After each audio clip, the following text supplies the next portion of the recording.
Today I'm ranking all 30 Premier League strikers that have played over 200 minutes in the league so far this season. As you can see, I'm going to be ranking them in 5 different categories. Wow, underrated, okay start, needs more, and tough start.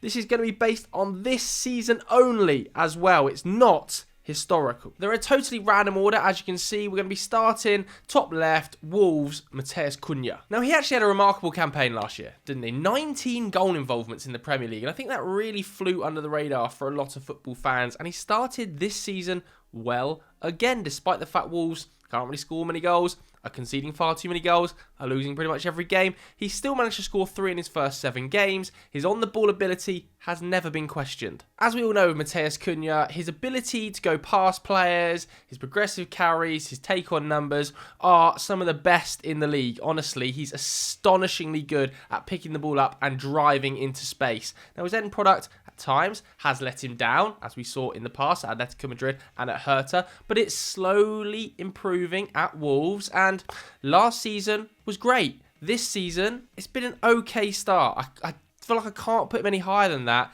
because of how poor Wolves have been at the start of the campaign, despite the fact statistically they've had the hardest fixture list of any side. Next up, we've got Mikel Antonio, and it is quite funny, isn't it? Because when you think of all the strikers they've tried to sign to replace Mikel Antonio, he's still there. You cannot get rid of him. You know, Nicholas Füllkrug has come in at the start of the season. He's had injury problems. He's played, 50-odd minutes of Premier League football. Danny Ings has played 20 minutes of football.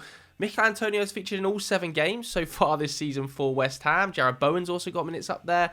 Look, he is consistent in his style of play. He's going to run the channels, but the goal-scoring numbers just aren't there. He's never scored more than 10 league goals for West Ham. His last 2 campaigns have gone 5 goals, 6 goals.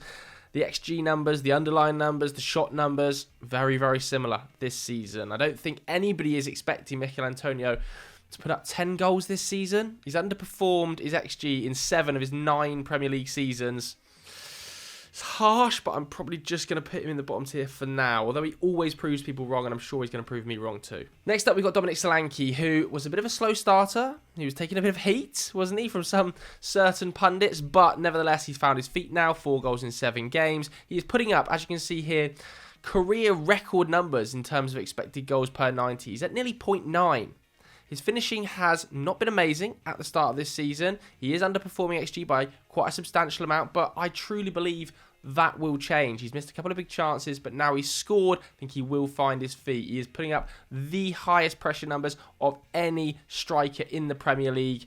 I actually think he's been good for Tottenham Hotspur at the start of this season. Whether or not that means I can put him in any higher than okay start for now, he could maybe be in there, as could Cunha. I think both of these players could easily be one category up, to be honest with you, and as we go through this, they might well become that. Next up, we've got Adam Armstrong, who doesn't have a prolific Premier League goal-scoring record. I think in his 2 previous campaigns, he scored 2 in both of those. Start of this season is yet to score a Premier League goal. There's a lot of Southampton strikers in this 30 names. I think it's only fair to put him in tough start for now. Southampton's goal-scoring exploits are going to change. They are underperforming quite badly at the start of this season. And there is a really talented player in there with Adam Armstrong. We see it every time he drops down to the Championship. He's able to hammer that division. But we just haven't yet seen it in the Premier League, so it has been a tough start. Okay, next up we've got Erling Haaland. I mean, yeah, it is wow, isn't it? Again, his shot numbers have improved season on season. He's averaging 5 shots a game at the moment. Do you know how mad that is? Like, that is an absolutely astonishing volume.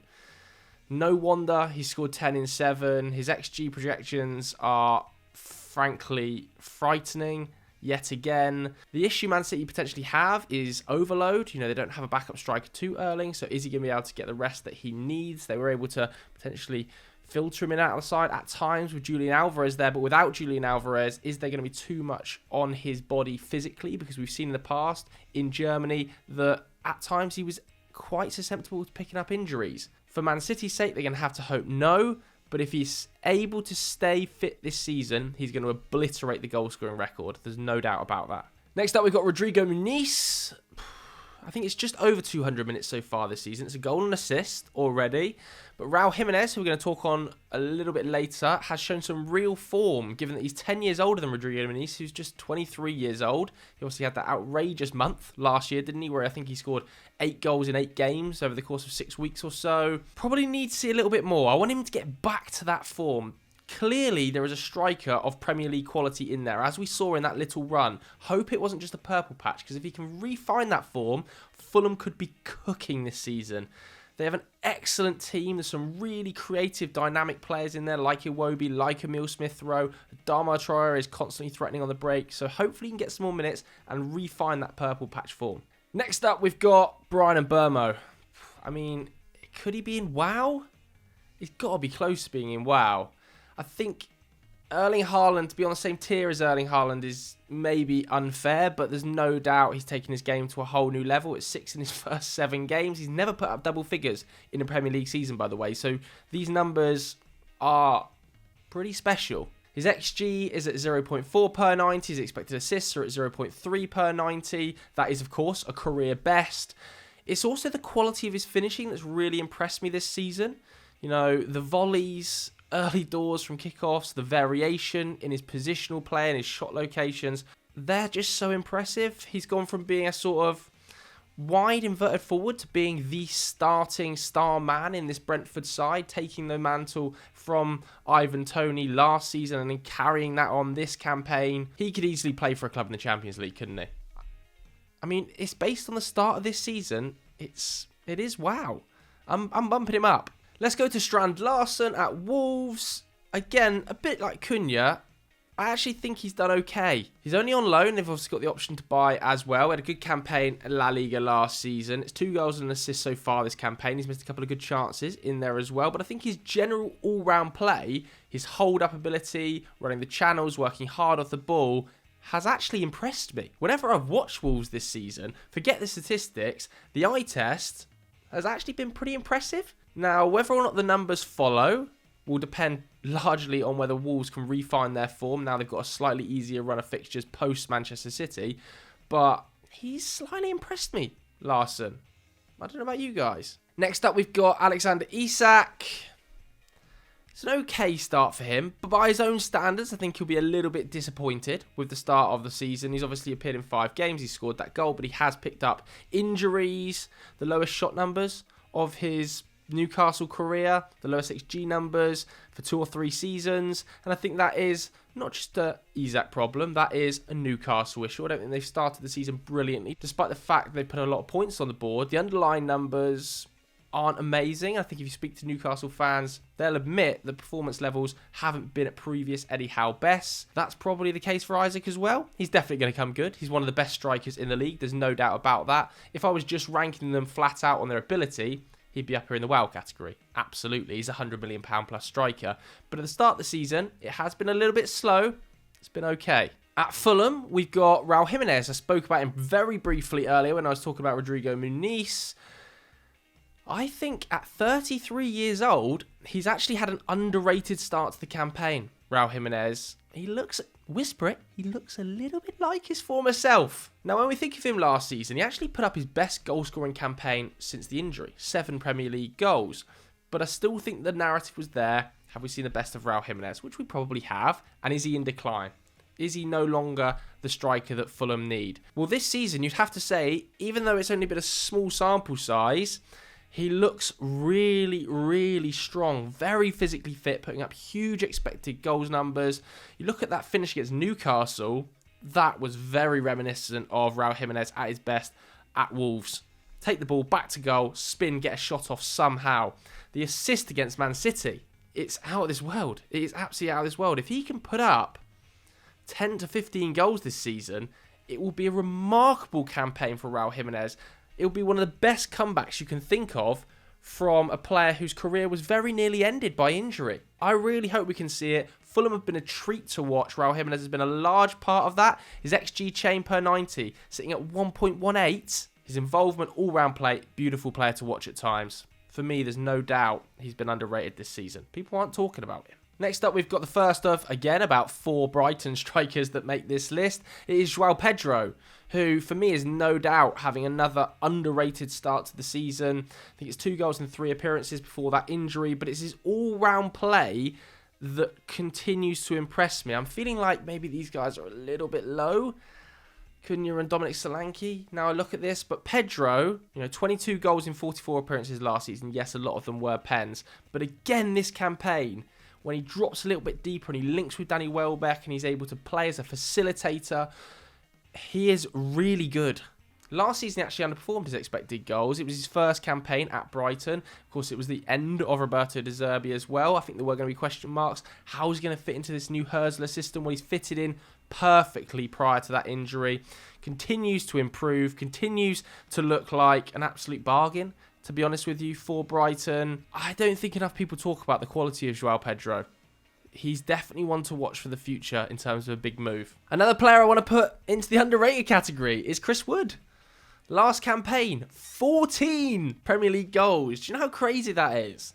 That number keeps teams in the division. If you are a lower end Premier League side and you have a goal scorer who's going to put up 12 to 16 goals, it might likely keep you in the division. That's what Chris Wood does. He started this season again on form, 4 goals already. When Awoniyi first arrived at the club, there was that little spell where you're like, wow, Taiwo Awoniyi really is going to be the guy for Forest. Chris Wood has just, over time, yes, Awoniyi's had injury problems, but Chris Wood has just gone, no, I'm the guy in this front line. I will score goals consistently. And that's been the case under Nuno. He scored 10 plus Premier League goals in 5 separate seasons coming into this. Would it be a surprise to anyone if he did that again? That's amazing, man. What a great story. What a great story and what a great striker. Next up, we've got Eddie Nketiah. It probably has been a tough start, hasn't it? He's yet to score a goal in this Crystal Palace side. It feels like hasn't quite found a fit with Mateta, who we're going to talk about a little bit later. He's playing as this sort of second striker, attacking midfielder alongside Eberechi Eze, which I don't think totally suits his game. I prefer him in the penalty box, getting shots off from really good locations. His shot numbers are down, but it is a lot of pressure. £30 million on a player who, in his senior men's career has never scored more than 5 goals in a single season for one club. I love Eddie Nketiah, and I do believe he'll score about 10 goals this campaign. But let's get him in the positions to score those goals. I think it has been a tough start for him. Let's go to Diogo Jota, who is part of a Liverpool side that are, of course, flying, top of the league. He's scored 2 goals already, hasn't he? But he's missed some big chances. Maybe it's just me, watching as a neutral. Liverpool fans, feel free to correct me in the comments below. But I feel like I've seen Jota miss quite a few big chances this season, which is rare because typically he's always been an overperformer in terms of his expected goals. This season, he is, of course, underperforming. I think of, was it the header against Wolves? So I think it's been an okay start. Look, he is part of a very fluid front line. Diaz and Salah have looked electric. And Liverpool as a whole are beating everybody. So that obviously helps his cause. I think given that he is at 0.7 non-penalty expected goals per 90, and last season overperformed his expected goals by nearly 4, he will, across the course of the season, level up and those goals will start to come. I would be very, very surprised if he doesn't revert to the mean. But I suppose he has only scored over 10 goals twice in his Premier League career. TBC, it's been an okay start for Diogo.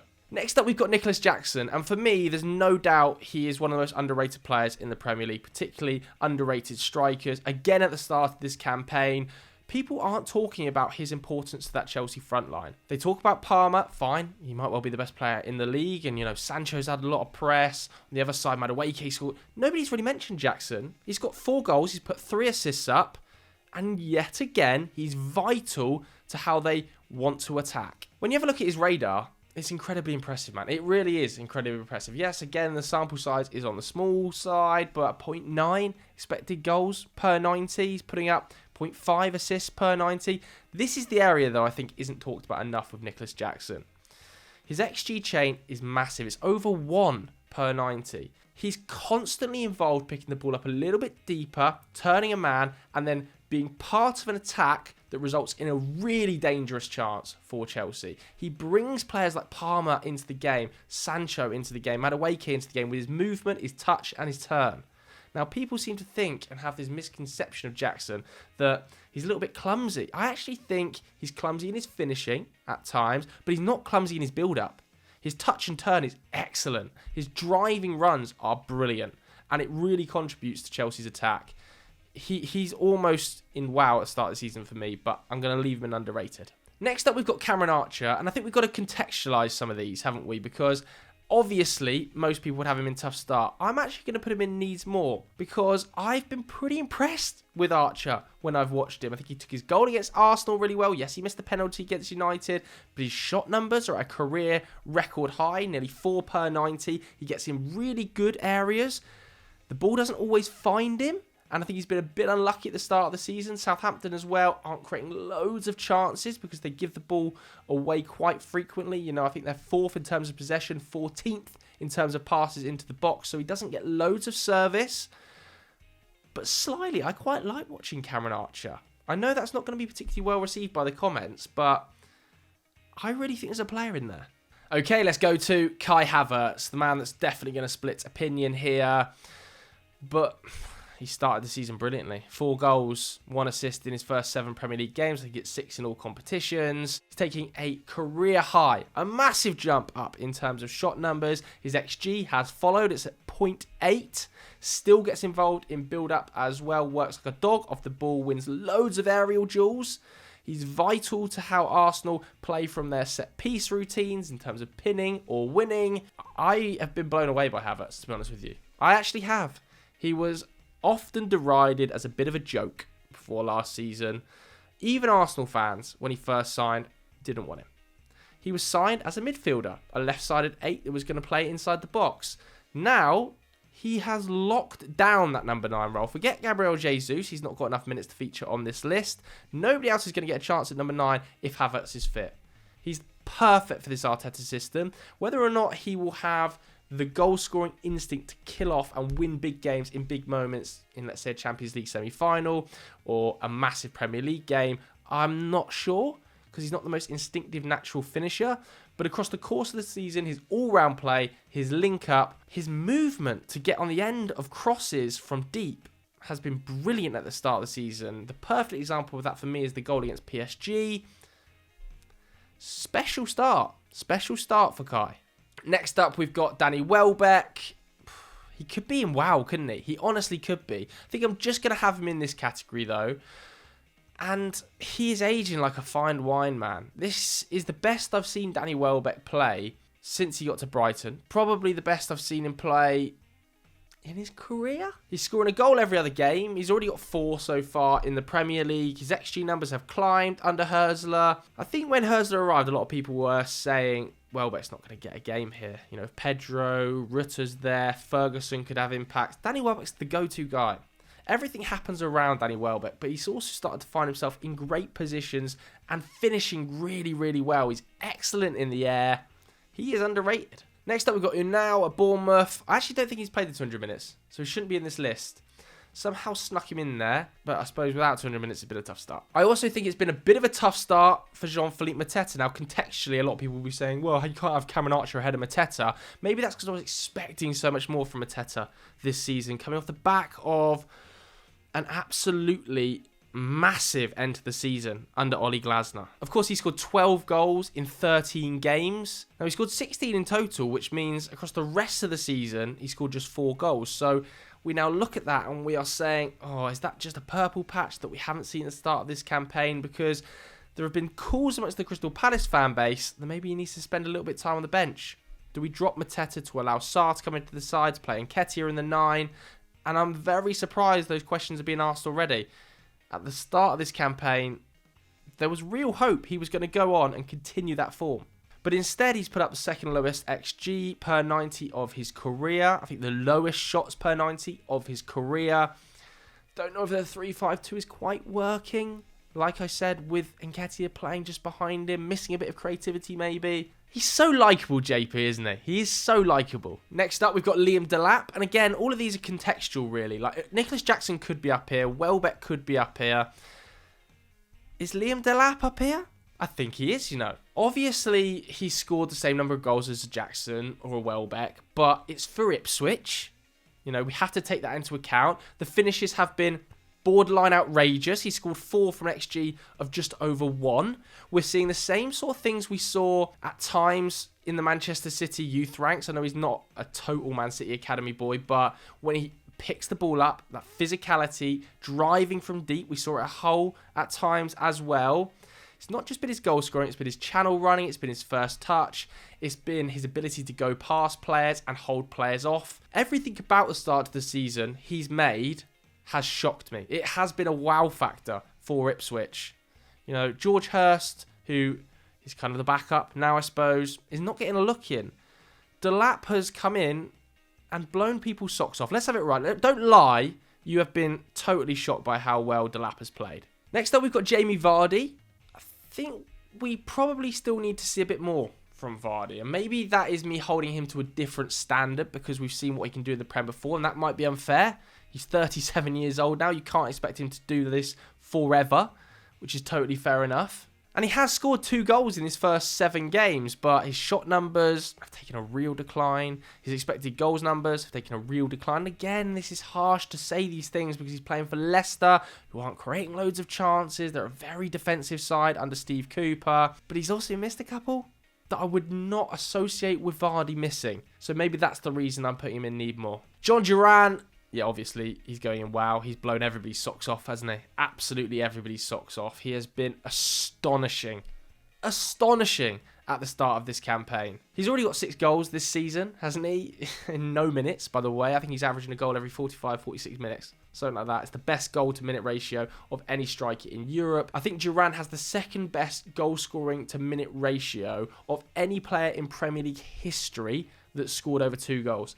Behind only Erling Haaland. It's ridiculous. I think Monchi spoke about having 30 or 40 offers from major clubs in the summer and turning them all down. They've managed to agree a new contract for him. He's pounding the door down to start, but I actually respect Unai Emery for keeping him as a super sub. The minutes will come for John Duran. They don't need to be forced. We've got Christopher Nkunku, who I also don't think has played 200 minutes. It might have snuck through my net as well. I think it's just 130 minutes of football so far this season. He has scored a goal, but it's been quite disappointing, hasn't it? I feel like I was expecting Nkunku to be a guaranteed, nailed-on star in this Chelsea side this season. And it just hasn't quite happened for him. And that's partly been down to the fact that Cole Palmer is, again, maybe the best player in the league. Madueke started the season really well. But I was expecting maybe the minutes to come on the left where Jadon Sancho is. I know that's not his ideal spot. It kind of needs to come through the middle, but Nicholas Jackson is so vital to how Chelsea want to attack that Nkunku just hasn't got the chance to get going. I actually think it's been a bit of a tough start this season, and I have no doubt that Christopher Nkunku is going to come good. He is an unbelievably talented footballer. We can see that when he gets game time in the Conference League or as we saw in pre-season. But I want to see those minutes to come in the Premier League. I want to see him starting games in the Premier League. And I think that is going to be a challenge for Maresca, how he facilitates more minutes for Nkunku. As for Ben Brereton Diaz, I think it's been a pretty tough start. Still hasn't scored a Premier League goal. He still hasn't won a Premier League game. I think he's played 20 games now in the Premier League for Sheffield United and Southampton. I don't think he's won one yet. Now, he actually had a really good end of the season for Sheffield United. I think he scored 6 goals in like 14 games. I want to see that again for Southampton. I'm surprised he wasn't taking penalties, for instance, against Manchester United. If I was Ben Diaz and I saw Cameron Archer stepping forward, I'd say, give me that ball. I haven't missed one yet. I'm taking this penalty. I don't think Archer had taken a penalty before in professional football. He took that one against Manchester United. I enjoyed it when he played the villain against Newcastle. I loved that. I want to see more of that from Ben Diaz. Next up, we've got Jorginho Rutter, who's only kind of recently come into the picture a little bit more since the Joao Pedro injury. Obviously, a very talented footballer. I like his aggression, and I really like his pressing and how much of a dog he is. Forget the stats. Against Tottenham, the desire to win that ball to make it 3-2. That's what you want to see, man. I enjoyed that about Rutter's game, and it's not something I was necessarily expecting. I really think there are big things to come from Jorginho Rutter. You can see why Leeds fans loved him so much. His shot numbers are up.